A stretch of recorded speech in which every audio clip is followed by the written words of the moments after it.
जो इंसान कर्म छोड़कर आराम करता है, भक्ति करता है, वो कभी भी अपने आराध्य को नहीं पा सकता है। हरे कृष्णा, राधे राधे। आप सभी कृष्ण भक्तों पर ठाकुर जी की कृपा सदैव बनी रहे। पुणे के पास में एक छोटा सा गांव था।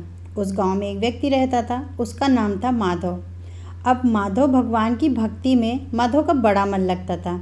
सुबह आँख खुलती जय जगन्नाथ, खाना खाते समय जय जगन्नाथ, और तो और सोते समय भी जय जगन्नाथ। लेकिन माधव इतना ज़्यादा आलसी था कि अगर उसके सामने रोटी भी रख दो तो इतना आलस से कहता था कि कोई मुझे रोटी तोड़कर मुंह में डाल दे। उसकी पत्नी उसे बहुत समझाती थी। कमला उसकी पत्नी का नाम था। कमला सुबह से शाम तक बस काम करती रहती थी, कभी खेत का तो कभी गाय का तो कभी चूल्हा, और माधव घर में बस चारपाई पे ऐसे पड़ा रहता था जैसे पूरे गांव का राजा वो ही हो। एक दिन सुबह सुबह कमला गुस्से में बोली, सुनते हो, आज खेतों की फसल काटनी है और अगर आज नहीं काटा तो सारे जानवर खेत को साफ कर देंगे। पर माधव ने तो अपनी आँख तक नहीं खोली, बस करवट बदल कर बोला, हाँ पहले चाय तो पिला दे, फिर सोचूंगा। कमला का गुस्सा 7वें आसमान पर पहुंच गया। वो भगवान से बोली, हे जगन्नाथ भगवान प्रभु, ये आपने मुझे कैसा पति दिया है। लेकिन माधव को कमला की किसी भी बात से कोई फर्क नहीं पड़ता था। उधर श्री जगन्नाथ भगवान के मंदिर में भगवान अपनी बड़ी बड़ी आंखों से सब देख रहे थे और श्री जगन्नाथ भगवान के होठों में हल्की सी मुस्कान थी। बलभद्र जी हंसते हुए बोले, भैया ये आपका कैसा भक्त है, इतना आलसी, ये तो आलस का राजा है। जगन्नाथ जी भी धीरे से मुस्कुराए और बोले, बलभद्र, इसे एक छोटी सी लीला से इसे शिक्षा देनी पड़ेगी। अगली सुबह कमला फिर गुस्से से माधव के पास आई और उसके हाथ में एक पानी से भरी बाल्टी थी। वो जोर से बोली, आखिरी बार बोल रही हूँ, अब उठ जाओ, वरना आज मैं देखती हूँ कि तुम्हारा आलस कैसे नहीं जाता है। लेकिन माधव तो आंख बंद करके खर्राटे मार रहा था। अगले ही पल कमला ने क्रोध में बाल्टी का पानी माधव के ऊपर डाल दिया। माधव घबरा कर चारपाई के नीचे गिर गया। अरे कमला, डुबोएगी क्या मुझे? कमला गुस्से में बोली, डूब तो हम पहले ही चुके हैं, और ना ही घर में अनाज बचा है और ना ही खेत संभल रहा है, और तुम्हें बस जय जगन्नाथ करने से फुर्सत ही नहीं मिल रही है। ये सुनकर माधव को बुरा लगा। वह गुस्से से उठा और अपना गमछा डाला, सीधे जगन्नाथ के मंदिर की तरफ जाने लगा। रास्ते में मन ही मन विचार कर रहा था कि सबको बस हम में ही गलतियाँ दिखती हैं, कोई मेरी भक्ति नहीं देखता है, भगवान के प्रति मेरा भाव नहीं देखता है। कुछ समय बाद माधव मंदिर पहुंच गया। सुबह का समय था। मंदिर में घंटियां बज रही थी, चारों तरफ जय जय जगन्नाथ की ध्वनि गूंज रही थी। माधव जाकर के गर्भगृह के सामने जाकर के बैठ गया और उसकी आंखों से आंसू बह रहे थे। माधव बोला, प्रभु, मैं आपका इतना बड़ा भक्त हूँ, फिर भी मेरी ज़िंदगी में इतना दुख क्यों है? भगवान, मेरी पत्नी मुझे रोज़ डांटती है, गांव वाले भी मेरा मजाक उड़ाते हैं। प्रभु, आप अगर मुझसे सच में प्रेम करते हो तो मुझे ऐसा एक वरदान दीजिए जिससे मुझे कोई भी काम ना करना पड़े। इतना कह कर के माधव फूट फूट कर रोने लगा। इधर भगवान श्री जगन्नाथ जी अपनी बड़ी बड़ी आंखों से अपने भोले भक्त को देख रहे थे। फिर अचानक मंदिर में तेज सुनहरी रोशनी फैलने लगी। माधव घबरा गया, इधर उधर देखने लगा। अगले ही पल माधव के सामने एक छोटा सा बालक आकर के खड़ा हो गया, जिसकी बड़ी बड़ी आंखें, घुंघराले बाल, चंदन की सुगंधी आ रही थी। माधव उस बालक को बड़ी हैरानी से देखने लगा। बालक मुस्कुराते हुए बोला, क्या हुआ माधव, तुम इतनी ज़ोर ज़ोर से क्यों रो रहे हो? माधव बोला, लला, आप नहीं समझोगे, मेरी ज़िंदगी में बहुत दुख है। बालक बड़ा ही मासूमियत से बोला, माधव, पत्नी डांटती है क्या? माधव तुरंत बोला, अरे मत पूछो, सुबह सुबह ही एक बाल्टी पानी डाल दिया मेरे ऊपर। ये सुनकर बालक बड़ी ज़ोर से हंसने लगा। तो फिर बालक बोला, गलती किसकी थी? माधव थोड़ा हिचकते हुए बोला, गलती तो थोड़ी मेरी ही थी। बालक पास आकर धीरे से बोला, तुम्हें कोई ऐसा अगर मिल जाए जो तुम्हारे हर काम कर दे, तब तो मज़ा ही आ जाएगा ना। माधव को बड़ा ही प्रसन्न हुआ। वो तुरंत बोला, बस यही चाहिए मुझे। तभी वो बालक मुस्कुराया और अगले ही पल एक चमचमाती लकड़ी की एक सुंदर सी कलछी प्रकट हो गई। कोई साधारण कलछी नहीं थी, उस पर छोटे छोटे शंख बने हुए थे और बीच में चक्र का निशान चमक रहा था। बालक बोला, माधव, ये जगन्नाथ महाप्रसाद की कलछी है। जिस चीज़ को इससे छू कर के तुम काम बोलोगे वो काम अपने आप होने लगेगा। माधव बहुत प्रसन्न था। सच में?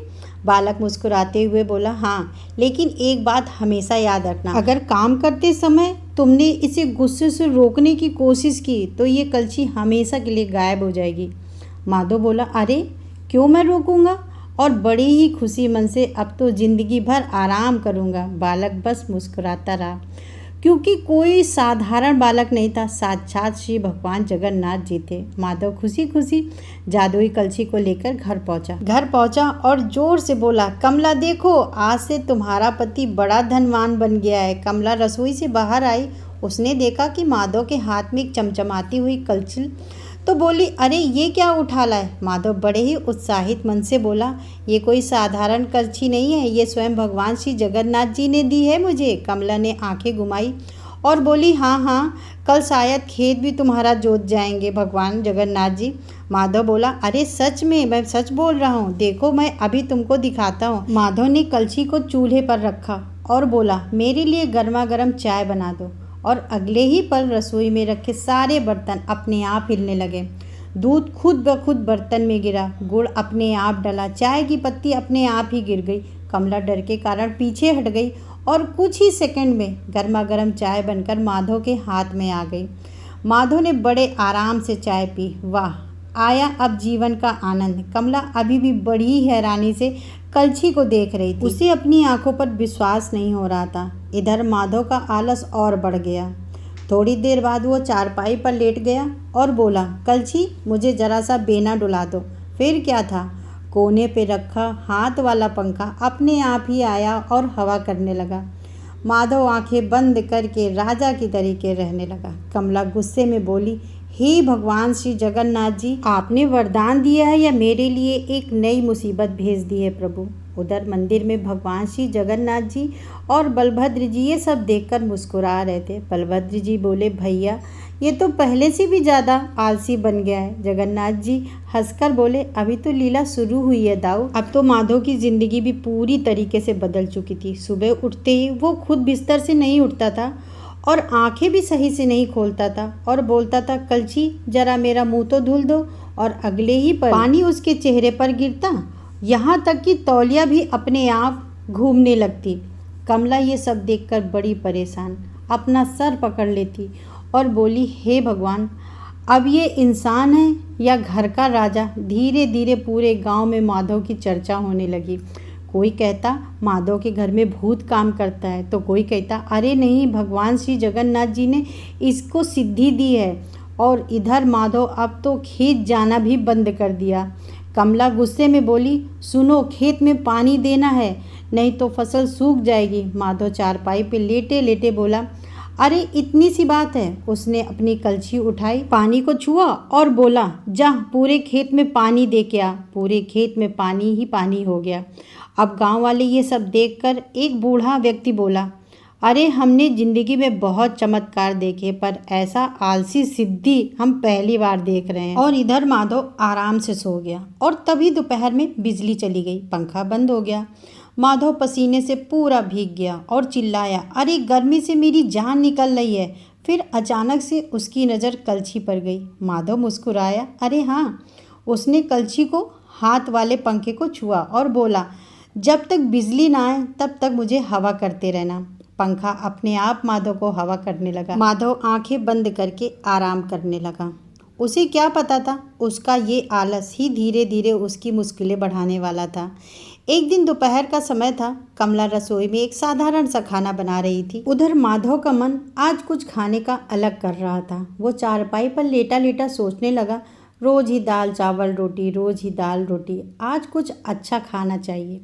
और उसकी नज़र कलछी पर पड़ी। तभी उसके चेहरे पर चमक आ गई। माधव बोला, आज तो कुछ स्वादिष्ट भोजन करेंगे। फिर वो बड़ी सी थाली लेकर बैठ गया।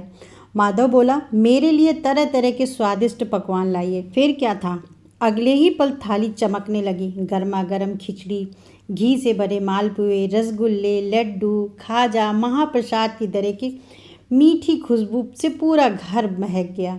माधव बड़ा ही प्रसन्न था। बोला, अरे वाह। फिर पकवान उठ उठ के उसके मुंह में जाने लगे। अब एक रसगुल्ला, फिर लड्डू, मालपुआ, फिर खाजा। माधव बड़ी ही खुशी खुशी खाने लगा और श्री जगन्नाथ जी ऐसा आनंद तो राजा भी नहीं लेते होंगे। इधर रसोई में कमला को लगा कि घर में इतनी अच्छी मिठाई की खुशबू कहाँ से आ रही है। वो बाहर आई, बाहर का दृश्य देखकर परेशान हो गई। माधव जमीन पर बैठा था, पकवान उठ उठ कर उसके मुंह में जा रहे थे। कमला बोली, अरे बस भी करो, इतना कौन खाता है। लेकिन माधव को तो आनंदित होकर बड़े ही प्रेम से खा रहे थे। कुछ देर बाद उनका पेट पूरी तरीके से भर गया, फिर भी खाना नहीं रुक रहा था। अब जबरदस्ती रसगुल्ले उसके मुंह में घुस रहे थे, लड्डू सीधे उसके गालों से टकरा रहे थे। माधव घबराने लगा। अरे बस करो। अगले ही पल उसे भगवान श्री जगन्नाथ की वो चेतावनी याद आ गई, अगर काम करते समय रोका तो कलछी हमेशा के लिए गायब हो जाएगी। माधव बहुत चिंतित हो गया। इधर अब भी थाली से लगातार पकवान निकलते जा रहे थे। अब माधव की हालत सच में खराब होने लगी थी। उसका पेट इतना भर चुका था कि सांस लेना भी मुश्किल हो रहा था। लेकिन इधर रसगुल्ले रुकने का नाम ही नहीं ले रहे थे।